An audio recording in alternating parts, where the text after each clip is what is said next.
Apocalipse 3:20, eis que estou à porta e bato, que é o pênis de Cristo na vagina da igreja. Você tá falando sério? Ih, rapaz. O conservadorismo é responsável pelo avanço da humanidade. O conservadorismo é responsável pelo fato de nós termos criado conservadorismo na visão de mundo cristã. É o cristianismo e a ideia de manter o que funciona que fizeram com que nós tivéssemos criado a mais importante e a melhor civilização já existente na história da humanidade, que é a civilização ocidental. Mesmo... Vou começar contigo, então. Sobre o que é teologia humanista, o que é teologia progressista, para quem é leigo no assunto das teologias e quer acompanhar aí o programa. Primeiramente, é importante nós vermos, pastor César, que há duas estratégias principais que nós identificamos na ação do inimigo de nossas almas, né? Um é o modelo egípcio, modelo do faraó, modelo do domínio, da subjugar as pessoas, mas existe um outro modelo, que é o modelo babilônico. Você veja que o rei da Babilônia, ele tentou dar a Daniel e seus amigos da melhor comida, da melhor bebida, é o modelo da sedução, de seduzir para levar a pessoa para o lugar em que ela quer. Então, há muitos movimentos que têm por intuito afastar a pessoa do nosso Senhor e Salvador Jesus Cristo, que tem aparência boa. E dois desses movimentos levam esses nomes, como de teologia humanista e o outro de teologia progressista. A teologia humanista é entender que as escrituras nada mais são do que um modelo ético, um modelo moral. É como se Jesus Cristo fosse um grande professor de moral, de ética apenas. Mas Jesus não é isso apenas. Jesus é a encarnação do Deus criador dos céus e da terra, encarnação do Deus vivo, do Deus que criou o universo. Não é apenas uma sugestão de moralidade. E a teologia progressista é fazer com que nós entendamos que há um modo específico de atuação política, uma atuação comunista que é compatível com o evangelho, quando na realidade são absolutamente incompatíveis entre si. A teologia progressista tem por fim tirar Jesus Cristo e colocar a cesta básica no lugar. Não é que a caridade não seja importante, ela é importantíssima, mas ela nunca é, do ponto de vista da experiência cristã, o fim da nossa ação. Ela é o meio para a proclamação da palavra de Deus, que esta sim é a verdadeira saída para todos os problemas. O problema central é o pecado. E a teologia progressista tem por ideia, por mensagem, dizer que nós, acima de tudo, temos que nos envolver em um projeto de ação social, como se a igreja fosse uma ONG, quando na realidade a igreja é o caminho por meio de qual? É o corpo de Cristo. A palavra da salvação é pregada. Então são dois elementos altamente perigosos, são afeitos à estratégia decorrente do inimigo de nossas almas e a estratégia principalmente babilônica da sedução. Bom, vamos pensar aqui no nosso Brasil, né, Tassos? Quando que essas teologias, na sua opinião, começam a ganhar mais preponderância assim, no cenário? Depois da Conferência de Lausanne, você tem teólogos latino-americanos que ganham proeminência naquela conferência e vêm ao Brasil e passam a ter um impacto muito maior graças à ascensão do pensamento comunista no Brasil. Isso se deu, primeiramente, no regime militar.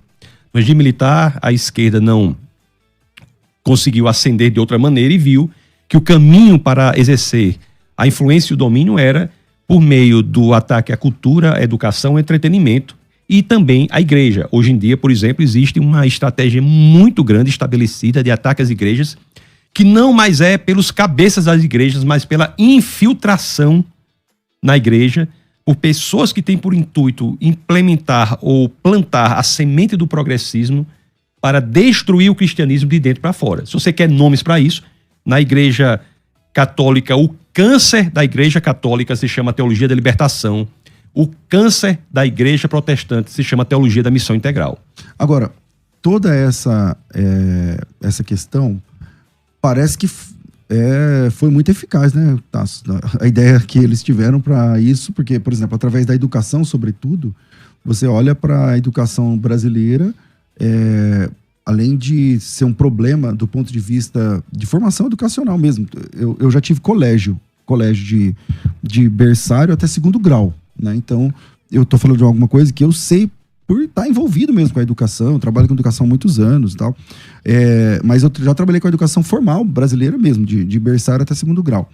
E não está funcionando. Não está funcionando. Então, os alunos brasileiros são os piores colocados em todos os testes internacionais, por um lado. E, por outro lado, está sendo eficaz na proposta de destruição da cosmovisão cristã. Você não acha isso? Você que também milita na educação há muitos anos? Você está absolutamente correto na sua observação. Nós temos estatísticas perversas na educação brasileira. O PISA, por exemplo, tem se mantido em níveis gritantes. Os alunos hoje cada vez menos conseguem estabelecer pensamento de forma coerente. Eu até tive aqui em uma outra situação e eu falei que mais de 50% dos alunos acima de 8 anos de idade não conseguem escrever de forma adequada, ler de forma adequada. 50% dos alunos acima de 8 anos não conseguem ler, por exemplo, 60 palavras em um minuto, não conseguem fazer cálculos simples. Nós temos e nem interpretar texto. O analfabetismo funcional é gritante. Nós podemos ver isso até mesmo pelos comentários que há nas redes sociais. Você coloca algo e o comentário é sobre algo que você não falou. Exatamente. É criticando algo que você não disse. Então, existe um agrupamento brutal de falácias argumentativas que se tornam cada vez mais comuns como fruto do analfabetismo funcional. Agora mesmo eu pedi para desativar o comentário, porque os comentários desse bate-papo nosso, porque as coisas que as pessoas falam não é com base no assunto que está proposto aqui. E a educação tem, de fato, sido fortemente afetada. E o cristianismo genuíno, é importante que se diga, é o contrário disso. As escolas dominicais foram criadas como métodos, meios de ensinar, para ensinar as pessoas a lerem. Antigamente havia muitas pessoas que sabiam ler com base na Bíblia. Exatamente. Aprenderam a ler na Bíblia. O cristianismo genuíno é ele mesmo um sistema de educação, mas não é só isso. É um sistema de educação que leva a proclamação da verdade por meio do Evangelho e, portanto, a salvação, a entrega da vida ao nosso Senhor e Salvador Jesus Cristo. Mas não pode se negligenciar a importância do cristianismo como formativo do homem. Então, o Brasil hoje está absolutamente rendido às garras, né, de uma metodologia falida, com uma metodologia muito influenciada por Paulo Freire, que aqui no Brasil, pastor César, é um verdadeiro Deus. Se você falar mal de Paulo idolatrado. Não, você pode falar da família da pessoa, mas você não fala de Paulo Freire, não fala de Marx, não fala de Darwin. Se falar dessas pessoas, as pessoas ficam absolutamente abismadas, ficam irritadas, ficam com ódio de você, porque você atacou um pensamento cujos efeitos é destrutivo. Os efeitos do freirismo no Brasil são absolutamente destrutivos. E isso tem uma ligação, sim, com a ideia do progressismo na teologia, quando para o freirismo na educação, as pessoas deixam de ser alunos e passam a ser militantes. E o progressismo na teologia quer fazer com que as pessoas deixem de buscar a salvação, a saída para os pecados e se envolvam em algo que tem aparência de bom, que é o elemento da caridade, mas não a caridade genuinamente cristã. Uma caridade que é imposta pelo grupo para que as pessoas achem que fazendo aquilo estão certas, estão bem, estão tranquilas, quando na realidade a caridade não é causa da salvação, é consequência do Espírito Santo. Por exemplo, dessa abordagem. As pessoas estão envoltas nas igrejas porque as igrejas fazem determinado programa social, e eu não sou contra os programas sociais da igreja, eu sou contra o entendimento de que esses programas não são o fim da igreja. São meios para que as pessoas que são atendidas por eles tenham a pregação do evangelho ali, recebam a mensagem da salvação. Então, muitas igrejas propõem programas sociais como se fosse a missão da igreja, ser uma ONG social, e as pessoas estão ali na igreja achando que está tudo bem. Não há lugar pior para se estar do que em uma igreja que não seja bíblica. Porque a igreja que não é bíblica, e principalmente essas progressistas, dão a falsa impressão de que está tudo bem. Quando, na realidade, as pessoas que estão envoltas ali estão caminhando na ladeira macia, escorregadia e confortável, direto para o inferno. Isso é muito grave. A aparência é boa, mas o conteúdo é perverso. Segue até a lógica de Antônio Gramsci, de entregar um conteúdo perverso com um rótulo bonito. É até difícil falar sobre isso, porque é muito comum que as pessoas não entendam. Mas eu quero veementizar, sublinhar, deixar bastante claro aqui o que eu estou dizendo. A caridade é essencial, mas ela não é a base do cristianismo, ela é uma consequência do espírito salvo. A pessoa que é salva se envolve na caridade, mas Faz o bem, tal, faz o ajuda o próximo. processo de tudo mais. santificação envolve a mudança progressiva para que fiquemos mais e mais parecidos com Cristo. Jesus de Nazaré, no Evangelho de Lucas, por exemplo, é alguém que cuida dos doentes. Isso é importante. Então, não é a caridade em si que é ruim, mas a má utilização da caridade, e por isso que é tão perverso, porque é sutil, é a má utilização da caridade como um fim da igreja, quando na realidade é um meio. Então o progressismo vai tentar fazer isso, e é destruir a função principal da igreja, que é mostrar o caminho para a salvação. E você acha que nesse meio também entra, por exemplo, as teologias inclusivas, por exemplo, de orientação homoafetiva e tudo mais? Está dentro dessa ideia de teologia humanista ou progressista? Como você encara essa questão? Todas essas ideologias que são ideologias anticristãs, o LGBTismo é um movimento político anticristão, é um movimento político que tem por fim escravizar o homossexual para dizer como ele deve falar, pensar e agir. Todas essas ideologias afastam a pessoa de Jesus Cristo, porque Jesus Cristo é aquele que liberta de todos esses movimentos coletivistas, identitaristas, que escravizam essas pessoas para dominá-las. A igreja é o maior obstáculo já criado na existência da humanidade contra os arroubos comunistas, identitaristas, coletivistas. É por isso que essas teologias progressistas querem destruir a genuína igreja do Senhor, e de maneira perversa, porque não usam do método egípcio, usam do método babilônico, da sedução, dá uma aparência de ser boa, quando na realidade tentam implodir a igreja do Senhor. É gravíssimo o que está ocorrendo, é importante que nós saibamos. A igreja do Senhor é aquela que proclama Jesus Cristo como a solução para quaisquer que forem os problemas. Se houver proclamação de soluções que não envolvam Jesus Cristo, não como um grande professor de moral, não como um grande exemplo, mas sim como Deus encarnado, essas teologias são anticristãs e devem ser bastante estudadas para que as pessoas não caiam nesta armadilha. Eu concordo com o que foi dito. E eu queria só talvez acrescentar, assim, para começar esse bate-papo, dizendo que talvez a maior dificuldade que eu vejo nessas teologias, eu chamo, irmãos, de teologias no genitivo. Eu sempre tenho uma certa dificuldade com teologias no genitivo. Para quem está nos ouvindo, teologias no genitivo são teologias que, assim, teologia a partir de, ou do, né? Teologia da libertação. Teologia a partir do negro, a partir de. Eu sempre tenho um pé atrás. E o grande problema com essas teologias humanistas, progressistas, é que elas não têm um CNPJ. Não é necessariamente um grupo que ele se reúne e você fala assim, não, esse grupo aqui não concordo com... Não, porque por não ter CNPJ, são indivíduos defendendo posições, elas estão em todos os ramos confessionais que nós podemos imaginar.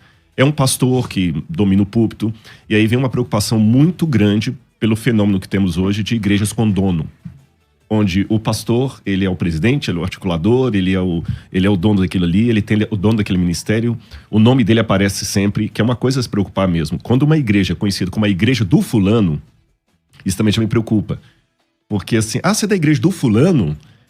Essa forma midiática me preocupa. Por que a igreja do fulano? Quer dizer que o que mais destaca naquela igreja não é necessariamente a teologia dela, o credo dela, quando tem um credo, as doutrinas, mas é ser o personagem. Você é da igreja do fulano de tal. E isto, na prática, se torna que aquele fulano de tal, mesmo que a igreja tenha um nome conhecido, Assembleia de Deus, Presbiteriano, Adventista e tudo, mas a igreja do fulano, ele domina ali. E se ele for um pregador, um pastor de mente progressista, aquela teologia progressista vai estar ali naquela igreja que ostenta ter o nome de uma igreja séria. Por isso que nós temos hoje um disparate tão grande, permitam-me citar apenas a guisa de ilustração. Nos Estados Unidos você tem igreja presbiteriana, que é conservadora ao extremo, e igreja presbiteriana que ordenou uma drag queen ao ministério. A primeira drag queen ordenada pastora, ou pastor, nem sei que nome usar, foi de uma igreja presbiteriana. Isso não representa os presbiterianos, vamos deixar bem claro. E eu só disse a guisa de ilustração. Eu poderia dar outras. Então esse talvez para mim é o grande problema dessas teologias novas, porque elas não têm uma concretização que você vai falar assim, não, é aquele movimento, é não, são indivíduos espalhados nas diferentes igrejas. Está em todo lugar. Exatamente. Bom, vamos lá. Manda teu áudio para cá, se você também quer participar. 984849988.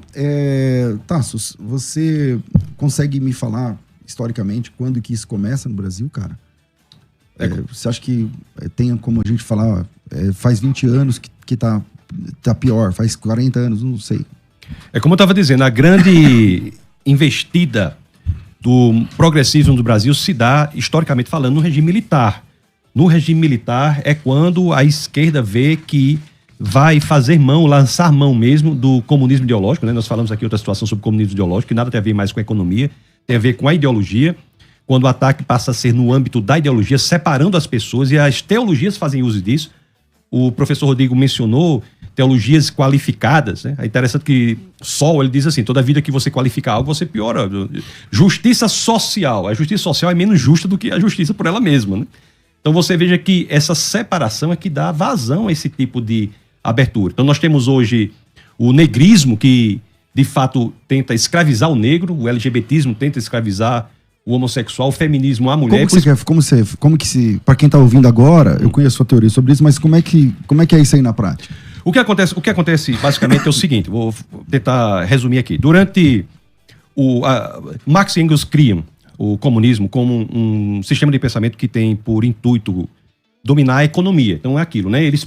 A previsão deles é que a sociedade avança com um regime feudal, tem contradições, você tem uma revolução burguesa, você tem um regime capitalista, tem contradições, você tem a revolução operária, você tem então comunismo. Então teria feudalismo, capitalismo e comunismo. Só que isso não ocorreu. Um primeiro contra-exemplo a isso é a própria Revolução Russa, 1917, em que você tem uma sociedade feudal que passa para uma sociedade comunista com a burguesia irrelevante.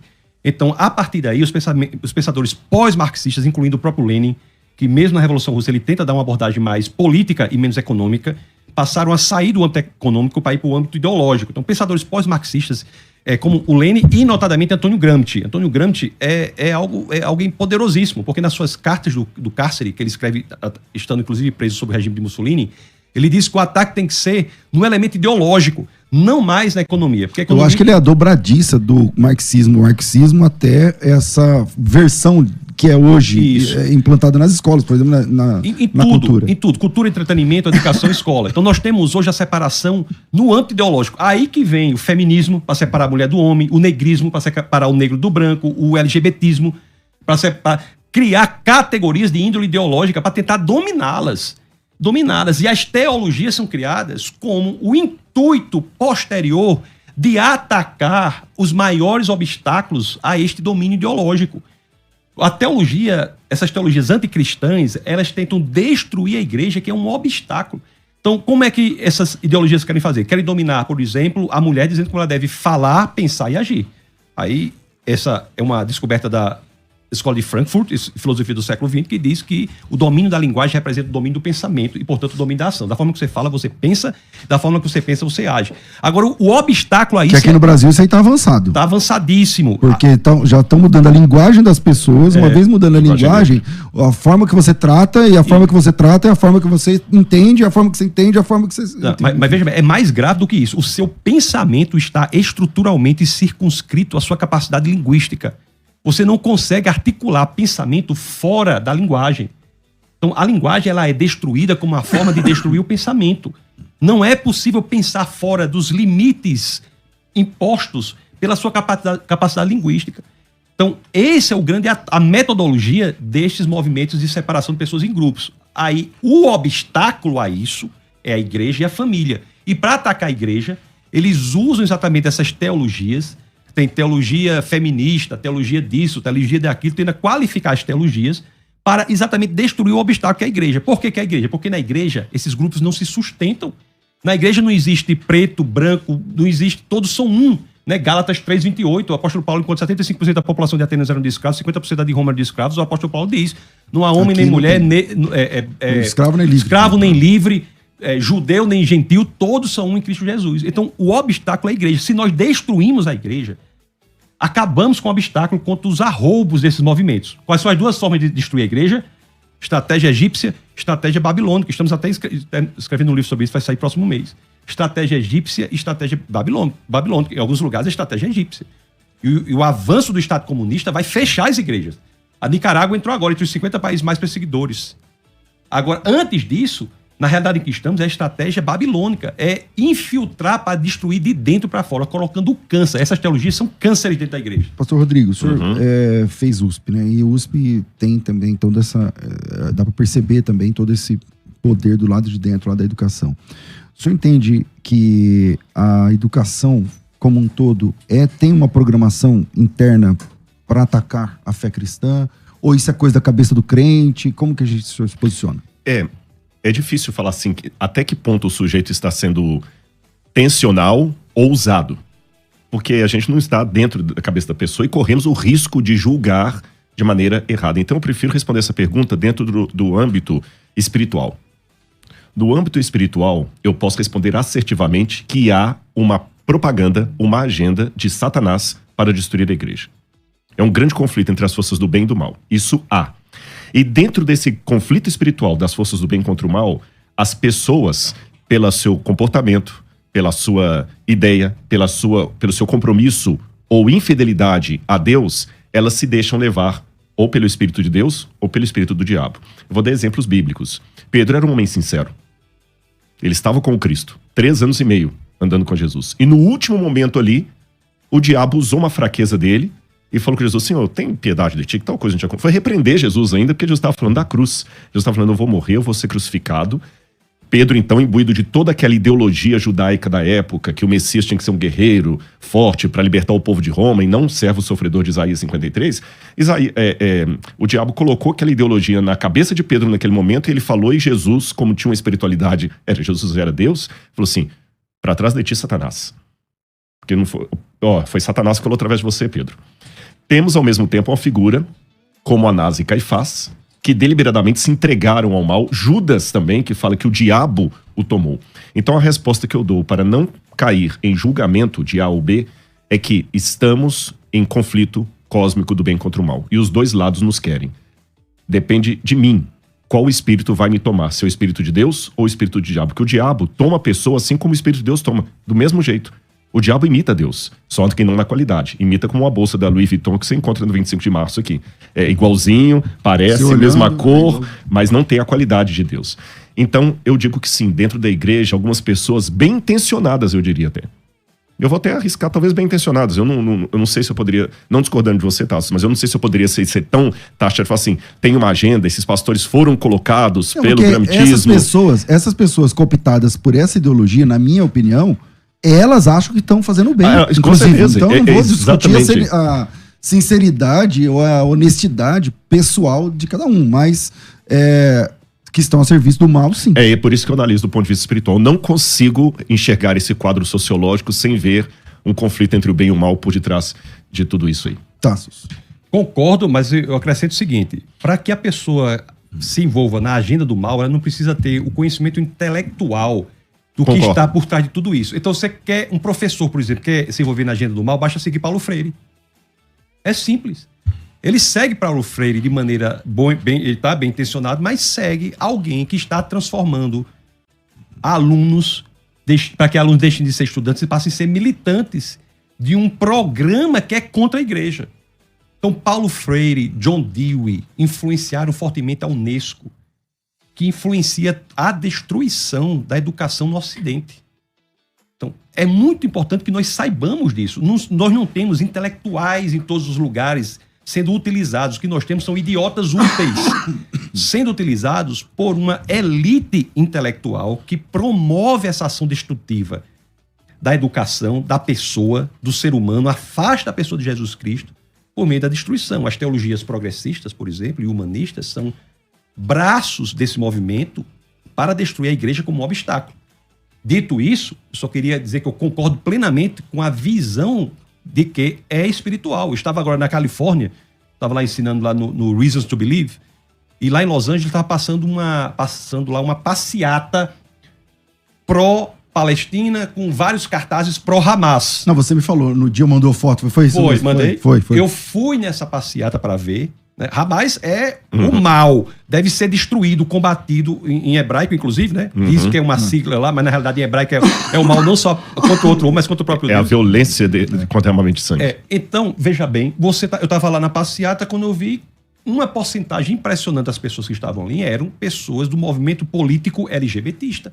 Pessoas que seriam torturadas, brutalmente assassinadas por aquilo que estavam defendendo. Então, mas não tem sentido, né? Porque, por exemplo, a Como pessoa é que que é do LGBT defendeu o Hamas. Ninguém passou lá avisando que se o Hamas Qual é o sentido, o professor? Qual é o sentido governasse onde elas moravam? O que justifica? A base espiritual. É isso exatamente que eu ia falar. Se me permite até dar não um contraponto, uma ilustração. Se olharmos na história bíblica e não bíblica, quando o mal quer se juntar para um objetivo comum, ele se junta. Vou pegar o exemplo bíblico para começar.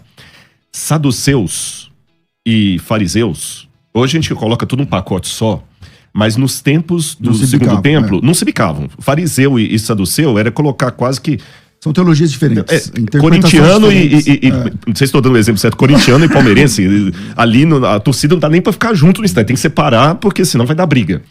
Mas quando foi para condenar Jesus, os dois abraçaram lá. Até zelotas estavam no meio ali, porque eles também odiavam os zelotas. E eu tenho uma opinião comigo, não vou explicitá-la aqui por causa do assunto e do tempo, mas eu acredito para mim que tanto Barrabás como os dois ladrões na cruz eram de movimento zelota. O Barrabás é uma chance bem grande. Exatamente. E para mim, como eram duas cruzes, que os dois faziam parte que ele fala que ele era o chefe dos salteadores do Evangelho de João. Então, é só uma digressão aqui. Eu acho que Barrabás deveria ser o chefe. Ele mais dois foram apanhados, 2 guerrilheiros, 2 zelotas.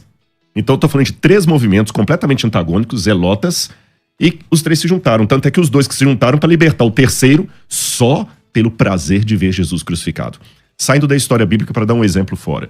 Na época de Sócrates, você tinha também uma outra ruptura muito grande entre sofistas e poetas. Porque o sofista era o filósofo que queria destruir a poesia com todos os seus malefícios. E o poeta era aquele que queria manter o establishment contra os filósofos. E quando Sócrates vai ser condenado a tomar cicuta, os dois advogados de acusação dele, um era poeta, o outro era sofista.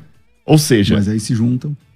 Então, o diabo, ele consegue arregimentar. Então, é estranho, concordo, mas não é surpreendente que você veja grupos antagônicos se juntando. E se me permitem dar até uma visão escatológica, quando o anticristo dominar, seja ele quem for, porque eu sei que há teologias diferentes, uma coisa nós concordamos, independente de quem seja o anticristo na visão de cada um. Por onde vem. Né? Por onde que vem.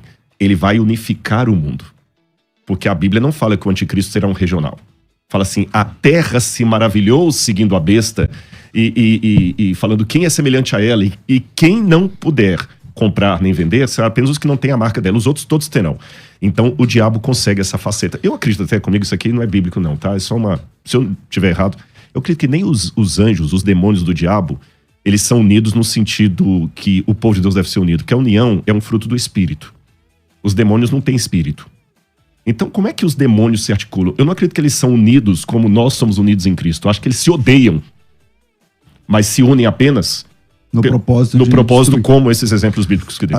Agora veja, né? Você tem, por exemplo, aqui, isso antes, você está falando do Hamas e movimento LGBT e tal, mas aqui, por exemplo, esses movimentos, eles usam a camisa com o Che Guevara na foto lá, na coisa, sendo que ele mesmo era contra esse tipo de movimento, né? Então, essa questão já é assim, mas como ser uma igreja do evangelho bíblico sem... como lidar com isso? Me permita só dar um exemplo do que o professor Rodrigo falou de hoje em dia. Por exemplo, os movimentos hoje anticristãos, eles se alinham sim na vertente pragmática. No pragmatismo, eles se alinham para destruir o cristianismo. Nós temos isso claramente nos 3 movimentos globalistas, que é o rentismo, né, globalista, você tem o comunismo e tem o Islã. Esses movimentos, eles se unem quando o intuito é um só, de destruição do cristianismo. Você pegar, por exemplo, o norte da Europa, está sendo absolutamente devastado pelo movimento islâmico, absolutamente devastado. Eu, no início dos anos 90, ia muito à Suécia, eu morava na Noruega, ia muito à Suécia, e era totalmente diferente um país. Em 20, 30 anos, radicalizou o país, destruiu o país. Então, existem movimentos que se alinham. Então, o sul da Europa está sendo destruído pelo comunismo. Então, eles se alinham neste intuito. Isso é algo que acontece até hoje. É muito importante. E o movimento islâmico só não tem expansão na América do Sul e, notadamente no Brasil, graças às igrejas pentecostais e igrejas neopentecostais nas periferias. Muita gente não diz isso. Que elas não dão espaço, elas já... As igrejas Que elas são mais conservadoras, principalmente as históricas, né? Exatamente. O evangelho é o único lugar no mundo em que há a verdadeira diversidade, em que a pessoa tem a sua verdadeira identidade, em que Cristo busca a unidade na diversidade, porque a transformação não é de fora para dentro. A grande diferença das visões de mundo não cristãs para as cristãs, dos globalismos para o cristianismo, é que os movimentos como o Islã, o rentismo globalista e o comunismo propõem uma transformação brutal de fora para dentro. O cristianismo liberta, é a transformação de dentro para fora. Então, isso que acontece nas Escrituras, já relata nas Escrituras, isso que ocorre, não sei se concordo totalmente com a questão de Protágoras de Abdera, eu não sei, mas que o senhor falou aí, né? E o que acontece hoje em dia é, de fato, uma ação justificada que só se une, só é explicada pelo plano espiritual. Desculpa eu ter complementado aqui, eu sei que você fez outra pergunta, mas eu achei importante para fazer todo o cenário. Eu perguntei como ser uma igreja do evangelho exclusivamente bíblico, sem fazer acepção de pessoas, sem como lidar com isso como igreja local. Eu tô falando lá na ponta mesmo. O pastor que tá ouvindo a gente aqui fala assim, não, entendo, eu sei e tal, é verdade. A escola, por exemplo, é um problema que levanta as pessoas contra a fé cristã. Quantas vezes na igreja local? Eu sou pastor de igreja local, cara. Entendeu? Eu tenho que sentar com o jovem, porque o professor de história, especialmente história, vai colocar um monte de coisa na cabeça do menino, da menina, e fala, não, peraí, vai lá e pergunta pra ele isso, pergunta se ele leu tal, pergunta se ele entende isso. Porque é um serviço muito bem feito que tá acontecendo. Com certeza. Como ser uma igreja nesse tempo? E aí? Eu acho que um dos primeiros pontos, assim, que nós temos que colocar como professores e pastores, porque o pastor no púlpito é um professor. É um professor. Aliás, na Bíblia até essa distinção, assim, Jesus é um didáscalos, né? Como diz em grego, um professor mesmo. O desafio hoje não é ensinar. É tirar a cultura inútil para colocar a coisa que presta. É mais complicado. Porque ensinar, pensa, eu vou te ensinar um monte de coisa. Sabe aqueles programas reality show de acumuladores? Pessoas que na casa dele lá guardam um monte de tranqueira e tudo mais, e vão pro psicólogo para convencer a pessoa a tirar primeiro o lixo para colocar móveis limpos. Então, a primeira coisa é isso, porque nós temos hoje no mundo, as pessoas não aprendem, não consigo entender. Não, na verdade, nós temos vários PhDs em cultura inútil. O pessoal sabe tudo que está acontecendo no Big Brother, sabe tudo que está acontecendo na novela, a Champions sabe League, tudo. É PhD nisso. Você tem que primeiro tirar aquele conhecimento sujo que vem embutido de uma ideologia. Segundo, eu acho que é importante a igreja ter claro qual é a nossa missão. Mateus 24:14. Será pregado esse evangelho do reino em testemunho a todas as nações, então virá o fim. O que significa isso? Eu acredito que boa parte dos que defendem teologias progressistas na igreja, eu vou fazer uma defesa como se eu fosse um deles. Sabe o que eles vão dizer? Na verdade, nós estamos dialogando com o mundo. Que vocês, conservadores, não dialogam. Ontem eu fiz até um react no meu canal de um filme que eu assisti nas férias, que eu tirei uma semana de férias agora, o filme Jesus Revolution, que é sobre aquela história do movimento hippie dos Estados Unidos, que começou com a Igreja do Calvário e fez um movimento de Jesus forte na América lá. Por quê? E tem uma cena do filme que é assim, um pastor pregando de paletó e gravata, do jeito conservador e tudo mais, e só alguns velhos, uma meia dúzia de gato pingado de velho, a filha do pastor bocejando, sabe? Nenhuma criança, uma igreja morta. Aí aparece um hippie, o Lulin, que ele é interpretado pelo mesmo ator do Jesus do The Chosen, mas é uma história real. E ele convence aquele pastor a falar de um jeito mais jovem. A igreja começa a encher de hippie. Aí a música muda, o pastor já tira a gravata, já vai pregar descalço. Aí que nós temos que ter uma sensibilidade nos dois lados.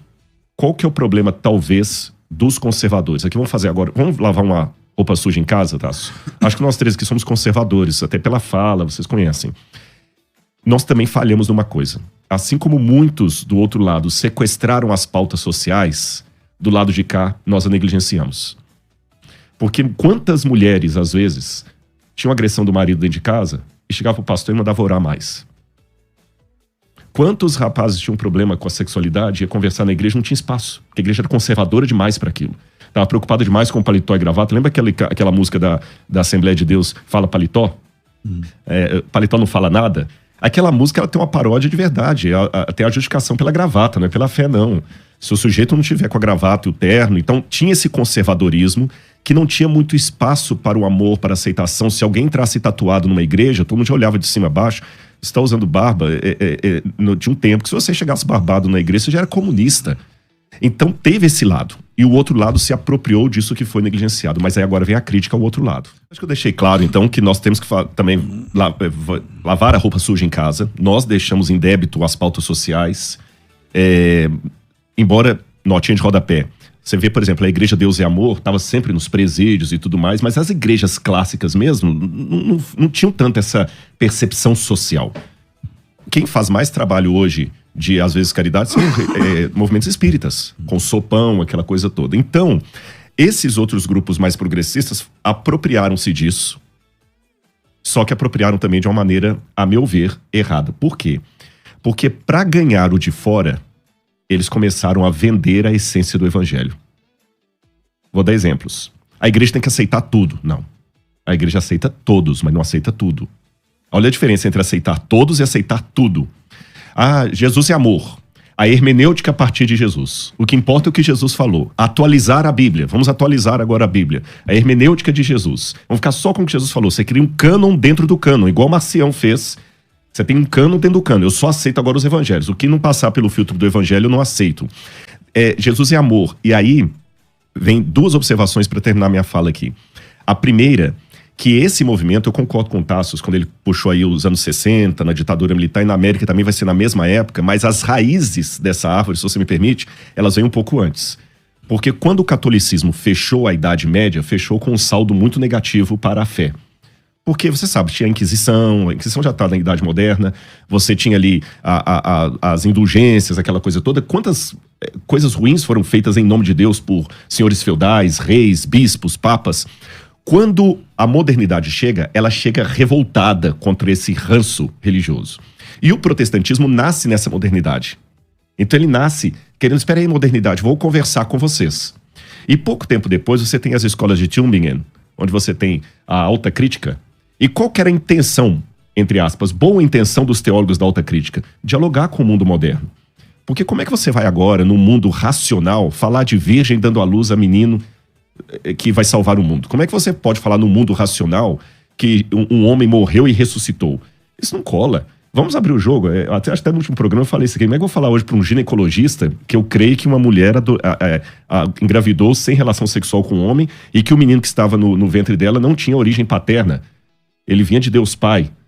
Como é que eu falo isso? Como é que eu falo para um físico? Você é um homem científico que um homem morreu, ressuscitou e foi de carne e osso para o espaço? Não tem sentido isso. Então, peraí, vamos dialogar com eles amenizando o evangelho. Não, na verdade, Jesus não ressuscitou. Aquilo é uma parábola. A virgindade não aconteceu. Aquilo é uma parábola. Tá bom? Não fique chateado com a gente, não. Vamos simplificar o evangelho para você. E nisso, acabaram tirando. E essas raízes que começaram no século XVI foram para os Estados Unidos nos anos 60 e chegaram aqui. Então, muitos hoje estão fazendo a mesma coisa com o evangelho social. Estão tornando Jesus o personagem amado para todos. E se eu posso terminar com uma parábola comparativa do que foi feito, eles estão dando alimento para o povo, mas sabe aquele tio que dá doce escondido para criança, que tudo que o pai fala não, ele oferece, ele dá um videogame, ele estraga, ou o avô? É isso que muitas dessas teologias estão fazendo. Eles estão dando o que os jovens querem, mas não necessariamente o que eles precisam. Por isso que eu não me surpreendo quando, às vezes, um pastor progressista, a igreja dele está lotada e o mais conservador, a igreja está pela metade. Porque é um evangelho muito fácil, da graça barata, onde você não precisa lutar com o próprio eu. Jesus é amor, Jesus aceita tudo. Para que eu vou lutar contra os meus impulsos? Eu quero resolvê-los com vícios que não sejam questionados, censurados. Então isso é muito perigoso. Tassos. O que eu diria é que conservadorismo é uma cosmovisão desprovida de ideologia. Conservadorismo, ele é uma cosmovisão que não impõe uma ideologia específica. Tanto é assim que você tem islâmicos fortemente conservadores, cristãos fortemente conservadores. Você tem movimentos, inclusive, que não são cristãos, que são conservadores. Porque o conservadorismo é uma metodologia. É a ideia de que você tem obrigações, débitos com as gerações do passado, né? Você tem débito com a geração do passado e tem obrigação com as gerações do futuro. Então, o conservadorismo é manter o que está dando certo. Pode mudar? Pode. O conservador não é contra a mudança. Mas o conservador diz que, antes de fazer a mudança, você aplique a mudança à virtude concreta da prudência. Seja prudente. Então, o cristianismo é, em sua origem, a possibilidade de toda essa discussão, mesmo progressista. É muito importante que nós temos essa percepção de que, antes do cristianismo, era barbárie.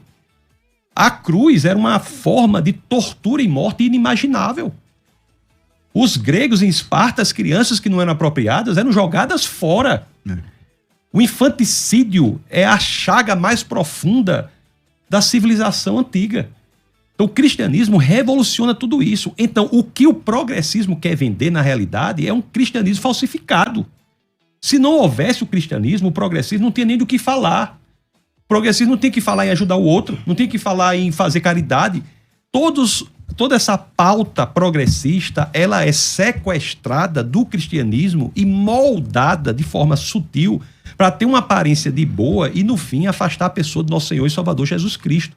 Então, assim, eu só coloco essa perspectiva de que não há, em essência, uma igreja. Se uma igreja mantém hábitos antigos, não é por conta do conservadorismo. O conservadorismo não é a favor de que se mantenha o que não funciona, mas é a favor que se avance com a prudência. O progressismo não. O progressismo vai dizer assim, olha, você está errado.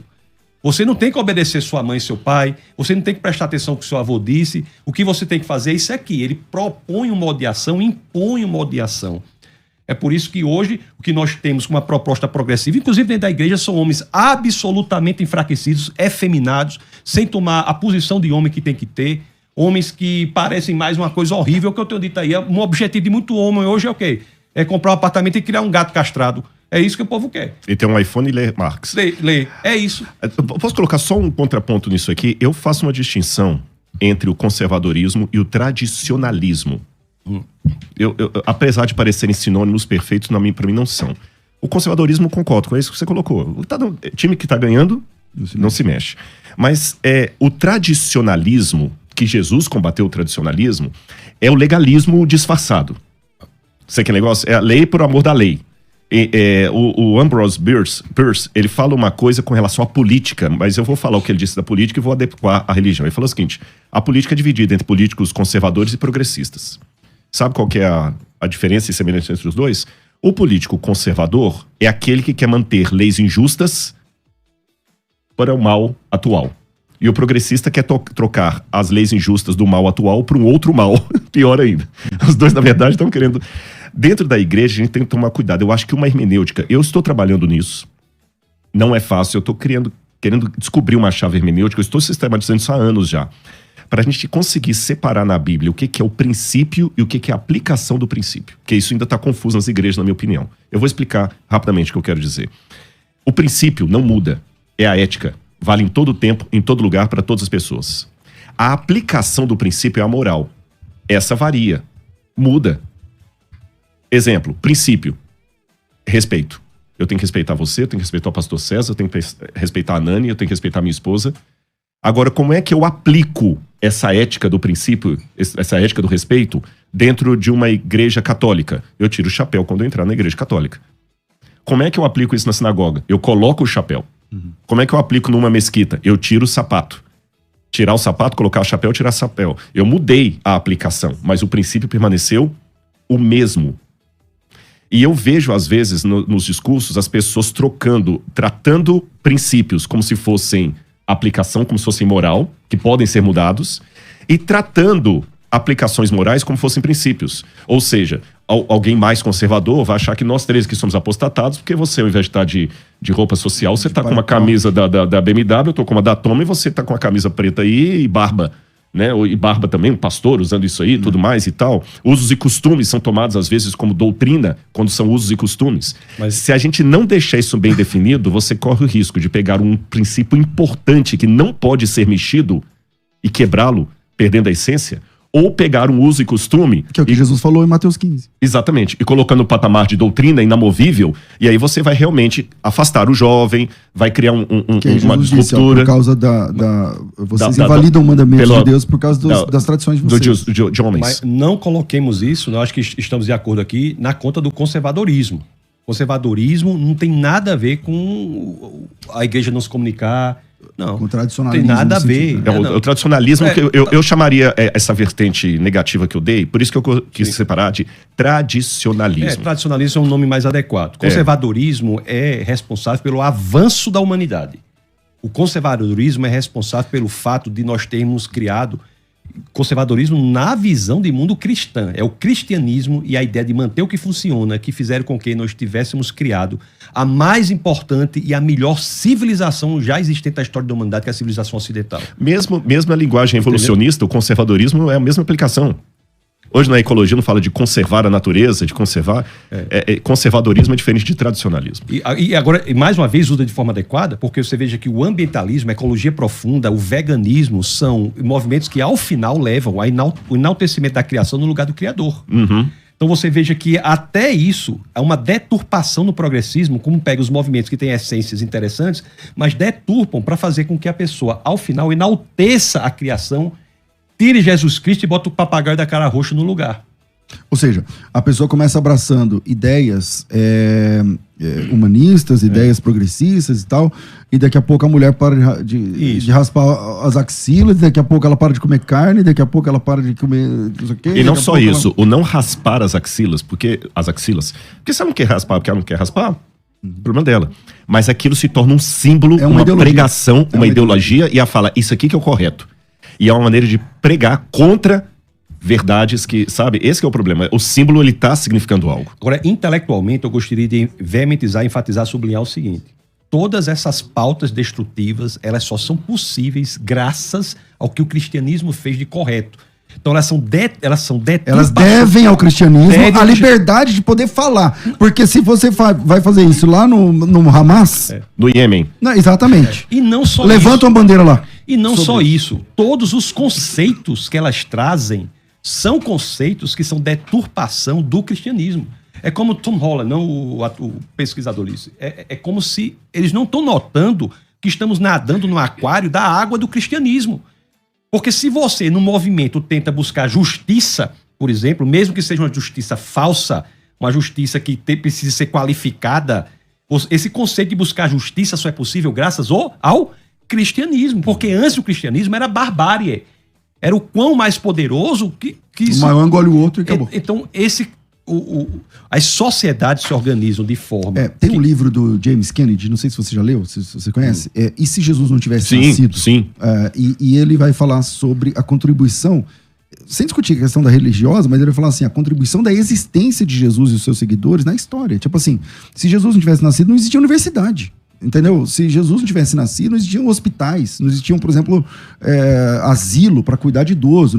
Quer dizer, o infanticídio só tem fim na história humana recente. Bom, aqui no Brasil, por exemplo, ainda tem infanticídio, né? Porque nas comunidades indígenas tem aí o pessoal da esquerda que defende a manutenção do infanticídio hoje. E o aborto. O aborto não há nenhuma diferença. Eu tô falando gente, talvez você não saiba disso que eu tô falando.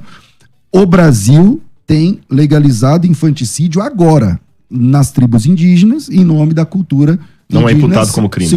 Não é imputado como crime. Então, gêmeos, quando nasce com síndrome de Down, quando nasce com algum tipo de... que nasce com a pele toda branca, como chama? Vitiligo? Albino. Quando o índio nasce assim, ele é morto. Ele é morto e a lei brasileira ainda tem aí, os deputados pesquisam isso que eu estou falando. Então, tudo isso é erradicado no mundo através do cristianismo. Isso é a loucura do multiculturalismo. É uma loucura que as pessoas tomam até como se fosse uma verdade. Acham que todas as culturas são igualmente boas. Não, existem culturas boas e culturas perversas. Uma cultura em que você... O canibalismo, por exemplo, é cultural. Em que você mata uma criança, você mata um deficiente. Uma criança que nasce com um problema, você assassinar a criança. Isso é normal? Não é. Uma cultura que defende o assassinato intrauterino, o aborto, por exemplo. Qual é a diferença que há entre a criança dentro ou fora da barriga da mãe? Quer dizer, o canal vaginal é um negócio tão mágico que dá um estatuto ontológico para aquele ser. Só depois que sai Só dali. depois que sai do portal. Canal. Um portal. Então, isso são elementos brutais, severos, que o cristianismo luta contra isso desde sempre. E o que há hoje, repito, é uma deturpação desses conceitos de maneira errada para seduzir e afastar as pessoas de Agora Jesus eu posso Cristo. dar uma notícia triste aqui na rádio hoje? E vou até surpreender vocês e os ouvintes com o que eu vou dizer. Por um lado, eu não estou otimista que o cristianismo luta contra isso aí. Permita-me dizer isso. Eu sei que você... Como assim, Rodrigo? Vou explicar por quê. Não, que já foi agora em novembro do ano passado. Eu sou membro do SBL, que é a Society of Biblical Literature. Quem é teólogo sabe, é a maior agremiação de teólogos do mundo inteiro. Você tem ela, você tem o Azor, que é de arqueologia, você tem também o ATS, que é mais conservador. São quase 10 mil teólogos, 15 mil teólogos que se reúnem todo ano nos Estados Unidos. Tem um capítulo na Europa e outro nos Estados Unidos. E cada ano que eu passo ali, eu fico mais desapontado. Por exemplo, pasmem, no ambiente de teólogos, eu dando uma palestra e eu sendo o único que estava defendendo a historicidade dos evangelhos. Mas isso depois... Único. Então, isso aí depois de Nestle Aland e o pessoal do texto Receptus, na verdade, texto crítico. O texto Receptus é o contrário, o ultraconservador. O pessoal do texto crítico, isso aí, o pau que rola aqui. E aqui no Brasil... É isso que eu vou chegar. As novas Bíblias já estão sendo traduzidas a partir do texto. É isso que eu vou chegar. Só fechando aqui. Daqui a pouco isso Jesus que não é acontece Deus, lá não fora... É isso aí. Demora alguns anos para chegar aqui. Há movimentos de ondas. Vai da Europa para os Estados Unidos vem para cá. Esse último que eu fui agora, tinha uma mulher de uma conceituada universidade. Não estou falando do camaradinha do encanto. Não, estou falando de gente com PhD, defendendo que Apocalipse 3:20, eis que estou à porta e bato, que é o pênis de Cristo na vagina da igreja. Uma leitura feminista do Apocalipse. E coisas assim do Arco da Velha. E repito, não vou dar nomes aqui, senão vai parecer que eu estou jogando ferpada para alguém, mas não são teólogos isolados, não. Eles representam grandes agremiações do cristianismo. Ou seja, só o conservadorismo, que eu vou chamar aqui de conservadorismo, né? Vai fazer essa linha de defesa e ele está cada vez menor. Contra esse tipo de... E ele está cada vez menor no mundo teológico. E ele está entrando... Porque o pessoal, para fechar esse pensamento aqui, Tasso, como o Tasso alertou da questão do Gramsci, a gente está pensando muito na USP, na Unicamp, mas essa mesma a estratégia do gramscismo, ela entrou também nos seminários, nos maiores, Yale, Harvard, Princeton, nos grandes seminários, e está também chegando já em seminários brasileiros. E aí nós temos dois riscos. Um risco é do simplicismo de pessoas que falam assim, então não quero ir para seminário, então vou estudar aqui em casa mesmo, e o púlpito fica pobre. Só para fechar, escreveu, tá? O púlpito tá ficando pobre. Hoje, muitos pastores, desculpem, irmão, mas a sinceridade, ele não quer mais ter o trabalho de olhar um comentário bíblico, o texto, ele só vai fazer uma palestra de autoajuda, pegando meia dúzia de versículos ali, que, sinceramente, sermão desse jeito, eu monto uma semana de estudo, de oração para vocês aqui em meia hora. Se você me der meia hora ali, eu faço a semana, porque eu pego assim, Davi lutou contra Golias, Deus vai vencer também seus inimigos, não sei o quê, né? É o Salmo 23, que Deus é meu pastor, isso é a coisinha mais linda que Deus tem. Você monta só aquilo ali, a igreja fica ouvindo aquele blá, blá, blá, não tem um sermão doutrinário, autoajuda, aí vem a questão também do humanismo, o ser humano é colocado como a coisa mais linda de Deus, que se você não for pro céu, o céu vai deixar de ser céu, de tão importante para Deus que você olha a exacerbação de uma verdade. Eu digo que extremismo é um lado da verdade que ficou louco, a exacerbação de uma verdade que a faz se tornar em loucura. Então isso está chegando também, e para fechar, tem uma questão profética nisso. Jesus falou, quando vier o Filho do Homem, porventura achará fé na terra. E ele fala que muitos darão ouvidos a demônios e falsos mestres. E quando Jesus fala tudo isso, ele não está falando de islamismo, nem do budismo, nem do shintoísmo. Ele está falando do cristianismo. O anticristo vai nascer num berço de cristianismo. Porque, você pergunta, por que eles nadam tanto nessa água? Ora, o diabo não foi montar o quartel-general dele na Lua, quando ele quis enganar a humanidade. Ele veio para cá, porque ele quer pegar o povo de Deus. O prefixo do grego do anticristo significa que é contra ou que toma o lugar. Que toma o lugar, exatamente. Eu só chamo a atenção nossa para que não haja uma confusão no seguinte: nós não podemos conceituar uma visão de mundo pelo desvio dela.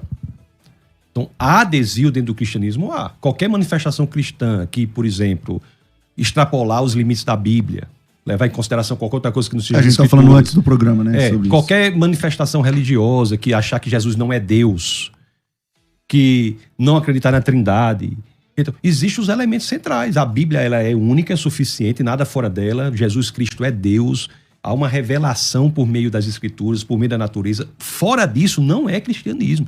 Então, assim, eu concordo, só fazendo esse adendo, se assim me permite, que nós não coloquemos na visão de mundo cristão aquilo que não é cristianismo. O que há aí são pessoas infiltradas, erradas, que têm por intuito, às vezes intencionadas ou não, levadas pelo movimento, acabar com o cristianismo genuíno, bíblico, de dentro para fora. Porque, veja bem, teve uma pergunta que o pastor fez aí, o pastor César fez, foi assim, como é que podemos ter uma igreja bíblica que não tem acepção de pessoas? Você veja que essa pergunta só faz sentido numa ideia de que existe cristianismo bíblico com acepção de pessoas. Porque, na verdade, não existe. Não há nada que precise ser feito. É só ser cristão. Ponto. Nada no cristianismo bíblico que precise ser feito para que não haja acepção de pessoas. Porque o cristianismo bíblico não há acepção. Não há acepção de pessoas de forma nenhuma. Nunca houve. Então nós temos que ter muito fiéis ao que é o cristianismo genuíno, ao que é o cristianismo bíblico e dizer que tudo que está fora disso são movimentos, muitos dos quais contra a clareza, a santidade, contra a pureza da palavra, e esses têm que ser entendidos dessa forma, só para que as pessoas não achem... É só uma coisa, para não parecer também que eu estava pensando coisa diferente. Isso. Eu endosso tudo que você falou, e até fazendo uma paródia, quando você falou o seguinte, cristianismo, é uma coisa assim, como ser um peixe mais molhado? É só sendo peixe. Se você for o peixe, estiver dentro da água, você vai ser molhado. Como ser um peixe mais molhado? Bom, é só sendo peixe, se eu estiver ali. Agora, há momentos na história do povo de Deus em que os infiltrados conseguiram aparente tanto sucesso que lembra o dia que Elias falou assim, eu só sobrei eu? E Deus falou assim, não, calma que eu reservei 7.000 que não dobraram o joelho a Baal. Mas é interessante que na hora que Elias estava no Monte Carmelo, cadê os 7.000? Ele estava sozinho. E houve momentos que o profeta falou assim, eu só sobrei eu. Houve momentos de apostasia coletiva que Deus trouxe os babilônios, para fazer a paródia do livro aí que você está escrevendo, né? Trouxe os babilônios porque o povo estava em tal estado de apostasia, e eu me pergunto com muita humildade, não com a faca na mão, mas com o espelho diante de mim. Repito, o que eu falo aqui, César, não é com a faca na mão, é com o espelho diante de mim. Será que hoje também o cristianismo, em termos numéricos, já não está assim tão vendido a ponto que aqueles que querem o conservadorismo, o bíblico, o genuíno, vão começar a ter que se preparar emocionalmente para ser minoria? Talvez em toda a história tenha sido assim. Toda a história da humanidade tenha sido assim.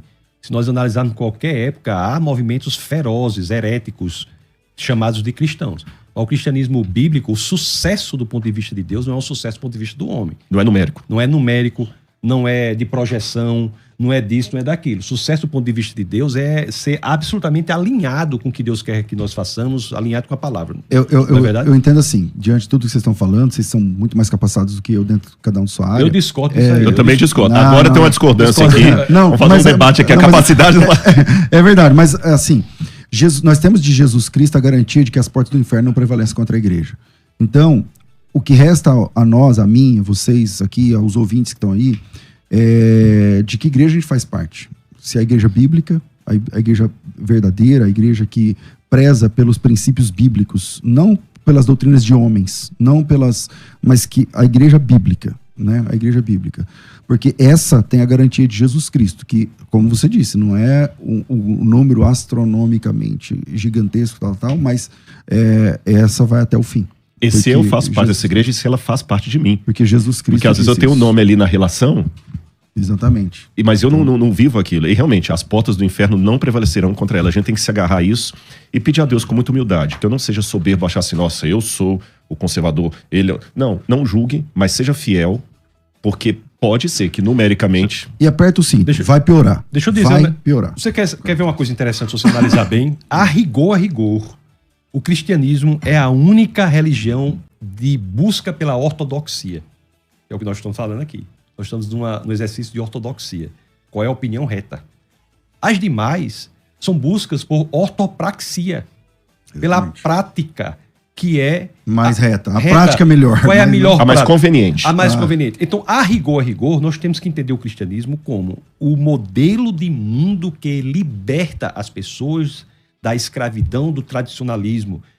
Porque não é ortopraxia, a rigor.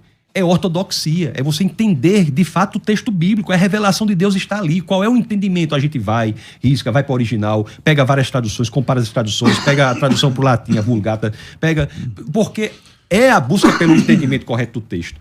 E é graças a isso também, pouca gente às vezes nota isso, graças a essa proposta absolutamente intelectual de experiência cristã, que os países de matriz cristã têm um desenvolvimento tão diferenciado de todos os demais. Hoje sendo fortemente atacado, né, o Ocidente, e o viés de ataque do Ocidente é exatamente a descristianização.